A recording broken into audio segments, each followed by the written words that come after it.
Con la firma del Presidente della Repubblica Sergio Mattarella e la pubblicazione nella Gazzetta Ufficiale entra in vigore il decreto Green Pass. Dal 15 ottobre fino al 31 di dicembre ci sarà l'obbligo di esibire il certificato nei luoghi di lavoro pubblici e privati. I lavoratori che ne saranno sprovvisti non percepiranno lo stipendio, ma non ci saranno sospensioni o licenziamenti. Sul tema interviene oggi anche il Presidente del Veneto Luca Zaia, che parte dai numeri della pandemia e dai risultati della campagna di vaccinazione. È pur vero che comunque va riconosciuto che il vaccino oggi ci permette di essere liberi, di avere tutto aperto, cosa che è innegabile visto e considerato che anche ieri con 454 contagiati avevamo comunque in ospedale solo 333 persone, che non sono poche, ma non sono le 3.000 che avevamo a dicembre ad esempio, o le 2.400 che avevamo a marzo del 2020.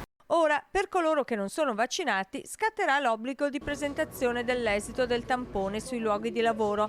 Alcune aziende hanno già annunciato che pagheranno l'esame ai dipendenti che scelgono di non vaccinarsi. E a tal proposito, Zaia: io agevolerei moltissimo le organizzazioni all'interno delle aziende anche rispetto al tema della diagnostica, dello screening dei tamponi, ai livelli anche molto più semplificati qualora servisse, perché ancora una volta in questo paese magari si cerca sempre di irrigidire il sistema.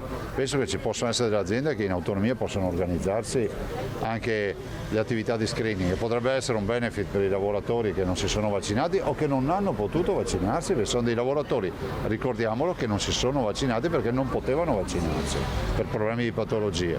È giusto che si rispettino le idee di tutti, di chi pensa che il vaccino faccia bene, di chi pensa che il vaccino sia una iattura, ma poi nel mezzo ci sta anche il buon senso.